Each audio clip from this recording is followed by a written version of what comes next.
Ice cold koi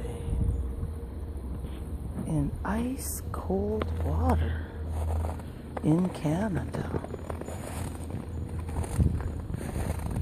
I've been running my ponds since 1991, all winter.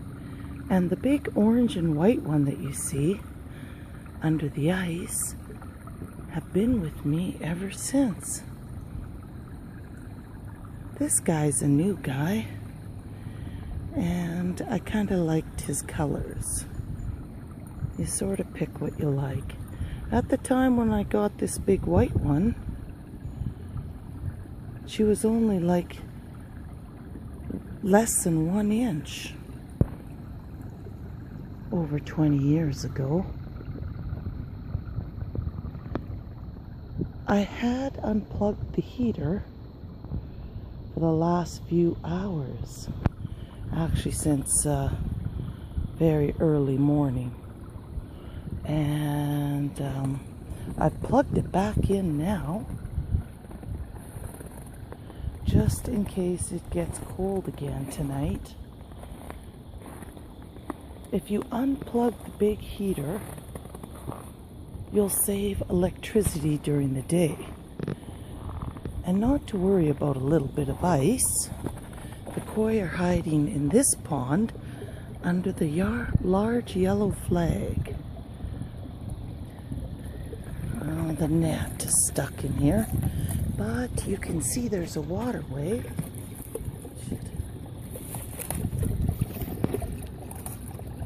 It's covered in ice, and the water runs all year. Comes down to the middle pond where there's one 1500 watt heater, which I didn't plug in today. And the cats are made, oh, somebody's been walking on the pond, probably a cat. And down to the bottom pond, the water runs down here. You can hear it.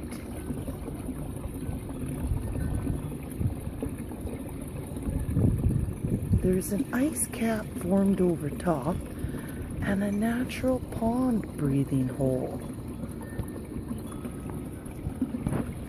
The bottom pond is mostly froze now, and the dogs have been walking on it. I can see probably Bobby.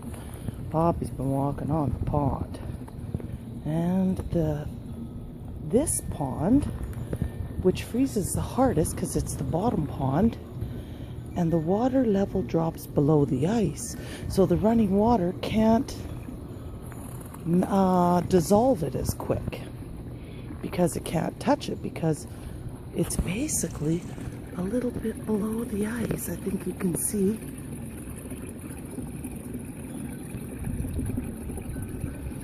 And I try about an inch or so below the ice, because as the ice thickens and forms in the upper levels, it will displace water from the bottom level. So I try to keep it topped up, and then of course you have to be vigilant in the winter and keep an eye on everything. And my fingers are freezing, and they're not even in the water. I can't imagine sticking my hand in there, because I know it is ice cold. But for some reason the koi are all alive and well, and they're thriving. And somehow in the spring, in the very early spring, when they come back to life, they're somehow bigger. I don't know how this happens. Ice cold koi today in Canada are looking alive and well, as they always have. In the future, somebody's going to invent a pond chiller to chill the water for the people that live down south. This way, if they go through a natural winter period, it'll knock off all the parasites and viruses, and their koi will be healthier, like mine. The two largest koi, which have been here since 1991, and all of the rest of the koi have never had any parasites or diseases.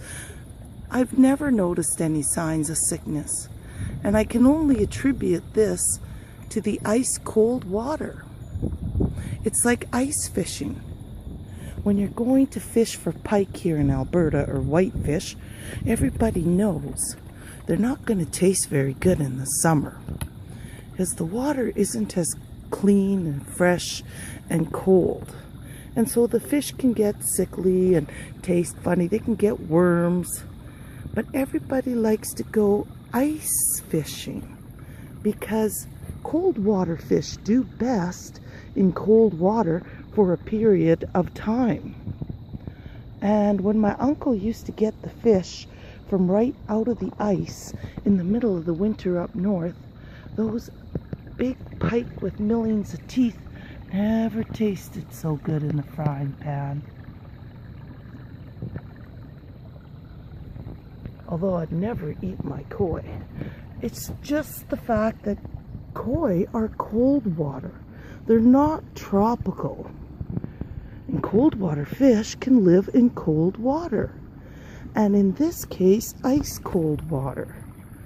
As I have done for so many years. And that's today, the 14th of November, by my pond in Canada.